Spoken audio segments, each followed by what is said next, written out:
System खत्म है।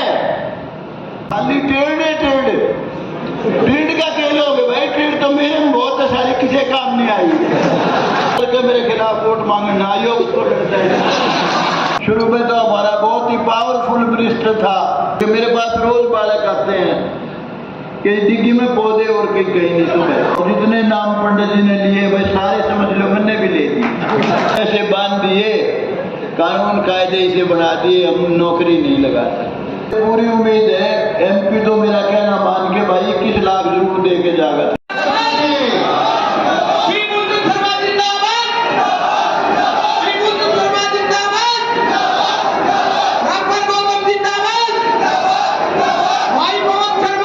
हरियाणा सरकार में शिक्षा और ट्रांसपोर्ट मिनिस्टर मेरे अजीज मूलचंद शर्मा जी, मुझे बहुत खुशी है आज मैं मूलचंद शर्मा जी के साथ यहाँ हूँ। मेरे कहने से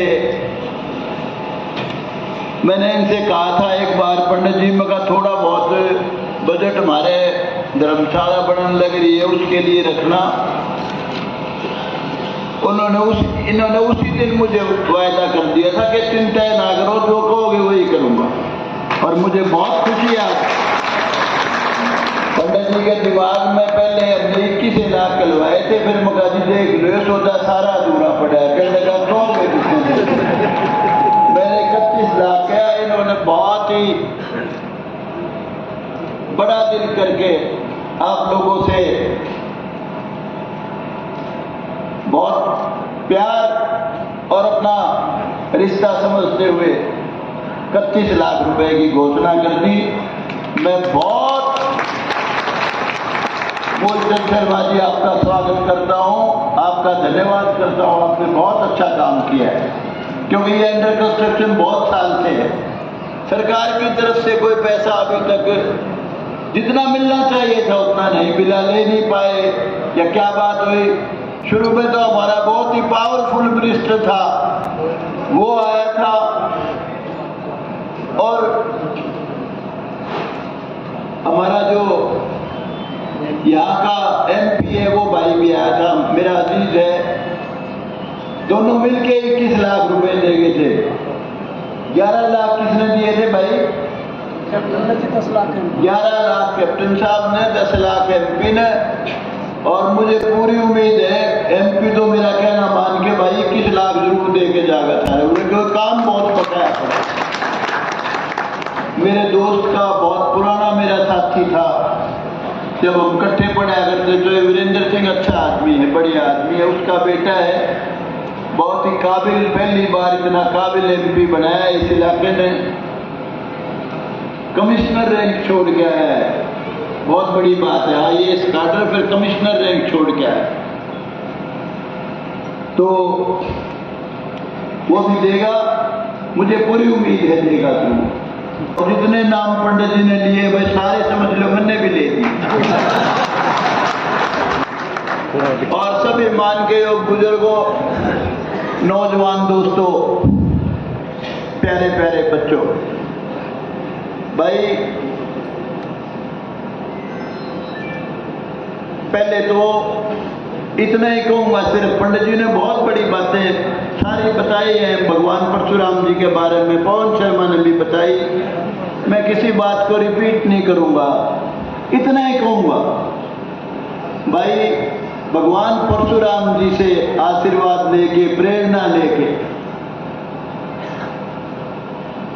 एक बात जरूर सीखो, जहां आपको बुराई लगे, अनाचार लगे, अत्याचार लगे, भ्रष्टाचार लगे,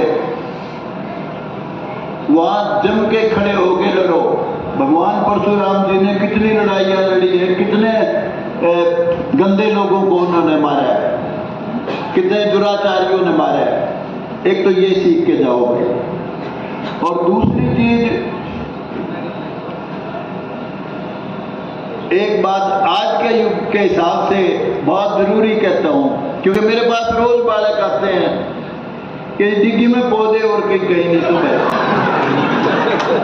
कहीं भी कह दे मैं पंडित जी को भी कई बार कहता हूँ, शर्मा जी को, शर्मा जी एक आधी हाजिरी हमारी भी लगवा दो। ये कहते हैं कुछ नहीं कर सकते। बोला हम ऐसे बांध दिए, कानून कायदे इसे बना दिए, हम नौकरी नहीं लगा सकते। लेकिन बहुत लोग आते हैं, इनके पास भी आते हैं, हमारे पास भी आते हैं। भाई बच्चों को पढ़ाओ। पहले आप लोगों के बारे में ये कहता था कि इनका काम तो पढ़ना और पढ़ाना है, लेकिन भाई सबसे ज्यादा अनपढ़ और कम पढ़े लिखे रह गए तो आप लोगों में से रह गए और आपसे सारे आगे चले गए। मैं लिस्ट देखता हूं, कहीं भी कोई कंपटीशन की, IAS की, IPS की, HCS की आपका निशान भी नहीं है। कोई इक्का दुक्का बाढ़, जुडिशरी की और सर्विसेज की। पहले बात और थी, पहले सरकारों में, चाहे बीजेपी की सरकार की भी चीर की सरकार थी, चाहे जोई देवीलाल की सरकार थी बीजेपी के साथ, ओम प्रकाश चौटाला की सरकार थी, चाहे बंसीलाल की सरकार थी, किसी की भी सरकार थी, चाहे भजनलाल की सरकार थी, MLA से लिस्ट ले लेते थे, इतने सिपाही दे देते थे, इतने लगेंगे हर राज्य में। अब वो सिस्टम खत्म है। आपका बच्चा पढ़ेगा तो लगेगा, नहीं पढ़ेगा नहीं लगेगा। और ये जो नौकरी है डिग्गी पिग्गी फलाने की, ये नौकरी नहीं है कुछ भी। अपना मन राजी कर लो, इसमें कुछ भी नहीं रखा भाई। मुझे याद है एक बच्चा मेरे पास आया था, प्रमोद लोहान, उससे बहुत प्यार करने लगा था मैं। उसकी सिस्टर के साथ बड़ा गलत हुआ था, लेकिन वो उस बच्ची को हुड्डा साहब के राज में बहुत, घर भी उसका बढ़िया बस गया, बहुत अच्छी नौकरी उस वक्त मिल गई, क्योंकि वो जमाना जो था वो लिस्ट का था। इस वक्त भाई कोई लिस्ट नहीं चलती कतई। उसी का भाई वो खुद नहीं लगा, वो 3 नौकरी लगा पढ़ाई की वजह से। पहली क्लर्की लगा, वो छोड़ दी, DP लगा, वो छोड़ दी, फिर लेक्चरर लगा, वो ज्वाइन कर रखी है। अब पढ़ाता है बच्चों को फ्री नारनौंद में। तो भाई बच्चों को पढ़ाओ।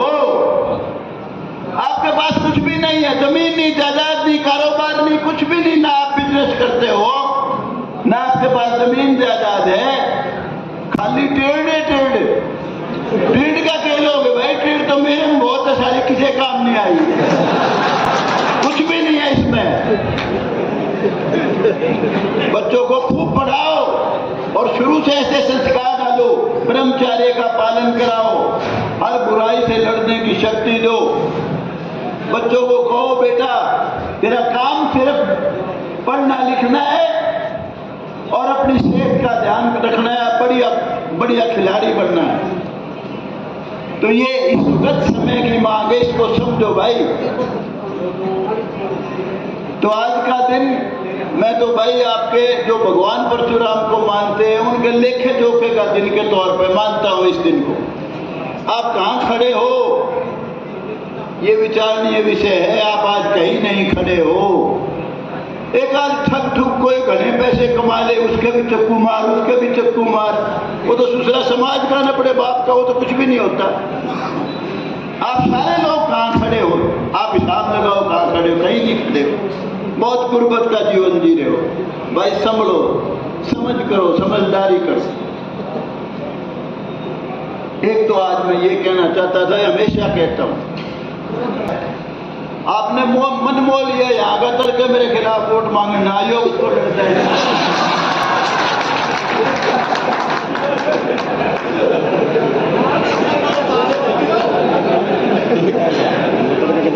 दूसरा भाई, जो भाई जिनमें जिगर है, जान है, इज्जत है, सम्मान है, पैसा भी है, बीज भी असली है, उनसे प्रार्थना करूंगा। जो भाई बुलाए हुए हैं यहाँ विशेष तौर से पंडित जी की हाजिरी में, उनसे सबसे मैं ऐलान कराना चाहूंगा, कौन भाई कितने कितने पैसे देगा सबसे